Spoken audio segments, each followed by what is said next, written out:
You survive cancer. Treatment ends. The scans look good. Your physician says the words you've always hoped to hear. Family and friends celebrate. Life slowly begins to move forward again. And then one day your phone buzzes. A message from someone you met during treatment, maybe a chemo chair neighbor, maybe someone from an online support group, maybe a person you walked beside during one of the hardest seasons of your life. The message says they didn't make it. And suddenly something complicated rises up inside you. Grief, of course, sadness, shock. But often there is another emotion too, a quiet one that may feel intensely horrible and incredibly sickening. Guilt. Why did I survive when they didn't? Why was my cancer treatable when theirs wasn't? Why am I here living my life when someone else's life has ended? If you have ever had that thought, you are far, far from alone.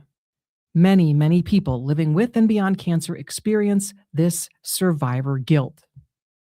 Survivor guilt. This is another one of the emotional realities of cancer that almost no one prepares you for. So let's talk about it.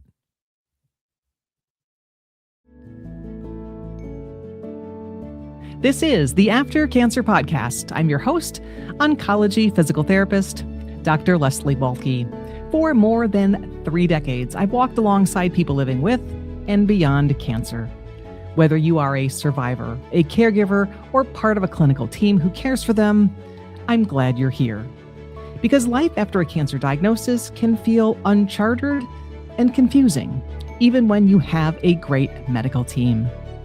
In this podcast, evidence, empathy, and the real human experience come together to help you navigate the physical, emotional, and practical realities of cancer and the life that comes after.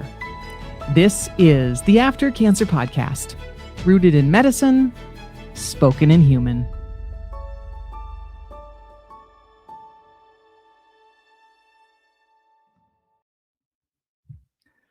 Welcome to episode 6, Survivor Guilt, Learning to Live When Others Die. As you know, there are parts of the cancer experience that we don't always get the opportunity to talk about. The quieter emotions, the confusing ones, the ones that feel complicated or even uncomfortable to admit out loud. Today, we are talking about one of these emotions, survivor guilt. The feeling that can appear when you survive cancer while someone else does not. Why did I respond to treatment and they didn't?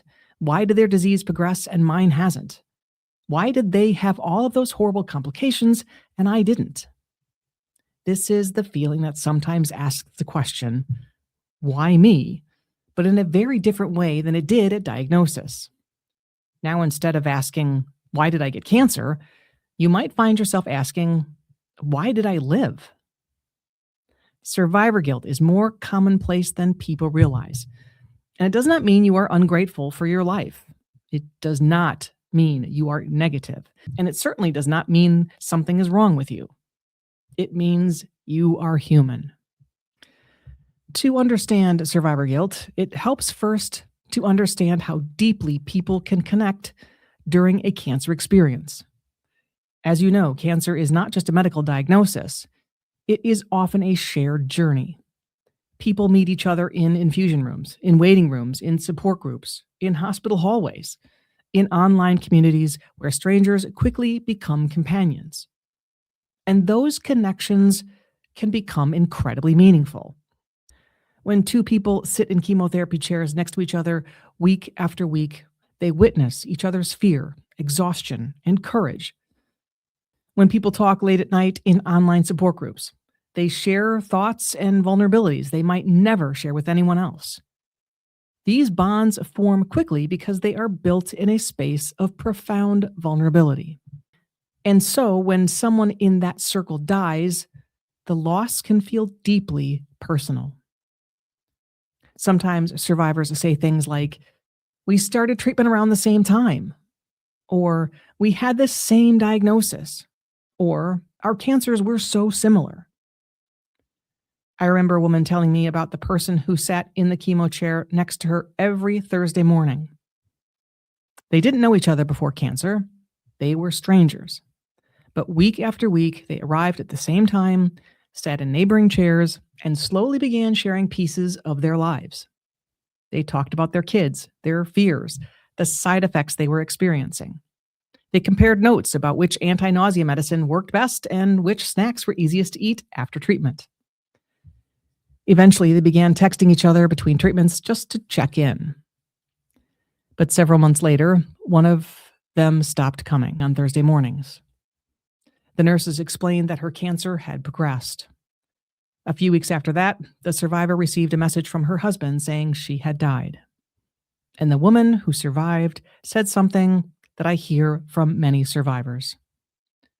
She said, "We started treatment at the same time. We sat in the same room. We were fighting the same disease. I just don't understand why she didn't make it, and I did." That question stayed with her for years. Another survivor once told me about an online support group she joined during treatment. There were about 20 people in that group when she joined. Every day, the chat thread was active. People shared updates about scans, treatments, side effects, and encouragement. They celebrated small victories together: a good blood test result, finishing radiation, a scan that showed stable disease. But over time, something began to change. The messages slowly became less frequent. Someone would disappear from the conversation. A few weeks later, another member would gently explain that their disease had progressed. Then another person stopped posting. And eventually, the survivor realized something heartbreaking. Over time, the group that once had 20 people now only had 17 still participating. She told me that every time she opened the chat thread, she felt two things at once: grateful that she was still there, and deeply sad for the people who were no longer a part of the conversation. I've also heard this common experience. I once spoke with a woman who had reached her 5-year survivorship anniversary, her cancerversary. Her family planned a dinner to celebrate. Her children brought balloons, her husband toasted to the future. Her friends hugged her and said how proud they were of everything she had endured.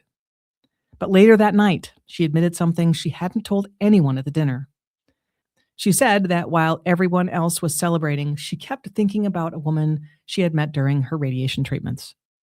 They had become friends during those days and those visits. But that woman's cancer came back, and she died about 2 years later. The survivor told me that during the celebration dinner, she kept thinking, she should be here celebrating too. And she felt a strange mixture of happiness and sadness at the exact same time. This is the emotional complexity many survivors recognize immediately. When one person lives and another does not, the mind tries to make sense of something that often has no simple explanation and rarely makes sense. Human beings are wired to look for fairness and meaning. Our brains want life to make sense. We want cause and effect. We want to believe that outcomes follow predictable patterns. Cancer does not always work that way. Two people can have similar diagnoses, similar treatments, similar determination, and still have very different outcomes. When that happens, the brain sometimes tries to fill the gap with questions like, didn't they deserve to live just as much as I did? Did I just get lucky? Should I feel guilty for surviving? These thoughts are more common than people realize, and they often stay unspoken because survivors worry that admitting them might sound strange or ungrateful. But survivor guilt is actually a recognized psychological response that can occur after many types of life-threatening experiences. It has been well documented in people who survive natural disasters, combat, accidents, and serious illnesses. When someone survives something that others do not, it can create a very strong emotional tension between gratitude and grief. Many survivors feel both at the same time: gratitude for being alive, grief for the people who are no longer here, and sometimes guilt that their life continued while someone else's life ended. This emotion can show up in many different ways. Some people notice it during moments that are supposed to feel joyful. finishing treatment, celebrating a clear scan, marking a survivorship anniversary, watching children grow up, achieving new birthdays and milestones, planning for future milestones. And those moments can carry a strange mix of emotions: happiness, relief, gratitude, and sometimes sadness for the people who did not get to experience those same milestones. Other survivors may notice survivor guilt when they think about people they met along their cancer journey. Maybe it was a woman you met during radiation therapy. Maybe it was a man who shared your infusion schedule. Maybe it was someone from an online support group whose message suddenly stopped appearing. When those people disappear from the story, their absence can leave a quiet echo. Some survivors begin minimizing their own experiences. They say things like, well, at least my cancer wasn't as bad as theirs, or I shouldn't complain because other people have had it worse. But pain and suffering are not competitions. Your experience does matter also. Another way survival guilt can appear is through hesitation to fully move forward in your life. Some people feel an invisible emotional tether to those who died. They worry that moving forward too freely might somehow feel like leaving those people behind. But here's a very, very important point. Continuing your life does not erase someone else's life. It does not diminish their story, and it does not dishonor their memory. In fact, many survivors eventually discover that living well can be one of the most powerful ways to honor those who are gone. I will repeat, living well can be one of the most powerful ways to honor those who are gone. It's also important to recognize that survivor guilt often grows out of empathy and connection. The very qualities that make someone compassionate are often the same qualities that make loss feel heavy. You cared about that person. You walked through something hard together. Their life mattered to you. And when someone matters to us, their absence matters too. The goal is not to eliminate grief or erase those connections. The goal is to learn how to carry those memories without allowing guilt to take away the life that remains in front of you. Many survivors find it helpful to shift the question. Instead of asking, why did I survive when they didn't? Ask a different question. How can I honor their life while continuing to live mine? That shift can open new ways of thinking. A patient of mine with metastatic ovarian cancer, Tiffany, shared this perspective. During her treatment, she became very close with another woman who had metastatic disease. They often joked with each other during infusions and tried to make the long days feel a little lighter. Eventually, the other person's disease progressed and she died. For a long time, Tiffany struggled with the feeling that she shouldn't fully enjoy life because her friend no longer could. But eventually, something shifted. She began doing one small thing every year on the anniversary of her friend's passing. She would take a long walk outside, something they used to talk about wanting to do together when treatment was finished. During those walks, she would think about her friend and silently thank her for the conversations they had shared. And she told me something that stayed with me. She said, for a long time, I thought surviving meant I had to feel guilty. Now I realize surviving means I get to carry her story with me. This is very true, and there are many creative ways to do this. Some people honor those they lost by advocating for cancer awareness. Some support other patients who are just beginning treatment. Some carry a quiet memory of someone who once sat beside them in a chemo chair. You can also use it to create a healthy habit for your mind, soul, or body in their honor. The important thing is that grief and gratitude can exist together. You can celebrate your life and still remember the people who did not get the same chance. Human beings are capable of holding multiple emotions at the same time. You can feel grateful and sad, hopeful and grieving, relieved and reflective. Those emotions do not cancel each other out. They simply reflect the complexity of living after something as profound as a cancer diagnosis. And if survivor guilt ever feels heavy or persistent, it is also important to remember that support is available.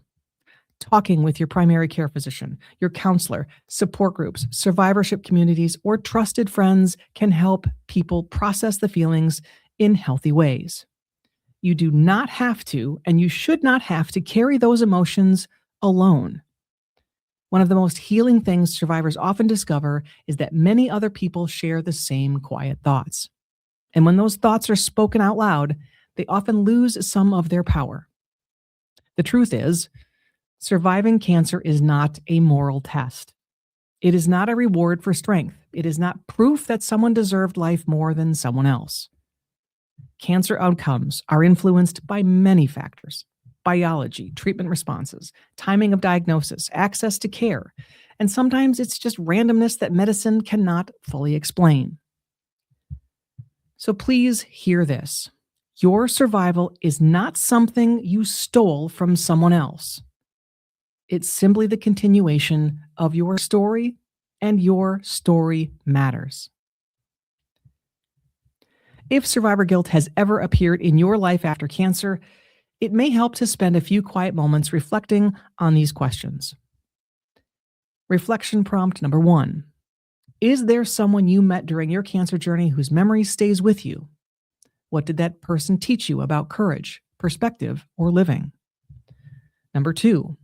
If that person could speak to you today, what do you think they might want for your life going forward? And how might you honor their life while continuing to live your own?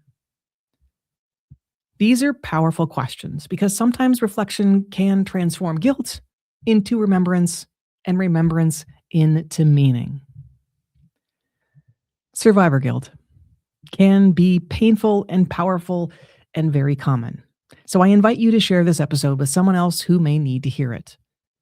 Because cancer can feel isolating, yet many of the emotions people experience are shared by others walking similar paths. And if you know someone navigating cancer treatment or survivorship right now, sharing thoughtful conversations like this can remind them that they are not alone in what they are feeling.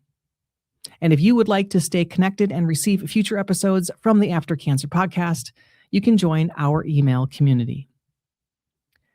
Coming up in episode 7 of the After Cancer podcast, we are going to talk about something that appears everywhere in cancer conversations, but is rarely examined closely: the use of battle language in cancer care.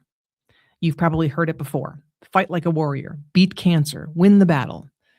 But what happens when the language of fighting and winning does not match a person's lived experience? And when someone dies of cancer, is it really fair to say they lost their battle to cancer? In the next episode, we will explore the powerful influence of battle language in cancer and the pros and cons around the words we use to shape how people experience illness, survivorship, and loss. Before we go, I want to give a heartfelt shout out and thank you to the listeners and members of this community who continue to share your stories, your insights, and your courage. Your willingness to listen and to talk honestly about the realities of cancer helps create a space where others feel safe enough to do the same. And also a huge shout out and thank you to my colleagues and the physicians, clinicians, caregivers, and advocates who support people living with and beyond cancer every day. And a huge final shout out to my friends over at ABCD After Breast Cancer Diagnosis. ABCD provides free, virtual, personalized emotional support by matching anyone impacted by breast cancer with a trained volunteer mentor who has lived a similar experience. You can learn more about getting support or becoming a mentor at abcdbreastcancersupport.org. In closing, survivor guilt is one of the quieter emotions that can follow a cancer experience, and it often appears most intensely when someone you cared about is no longer here. Yet remember, surviving does not mean you took something from them, and your life continuing is not a betrayal of theirs. It is simply the continuation of your story. And the fact that their memory still lives in your heart is proof that their story mattered. Thank you for being here. Until next time, I'm Dr. Leslie Waltke. Exercise like your life depends on it, because it does. and treat yourself like you are the most important person on the planet because you are. Peace out. Let's talk again soon.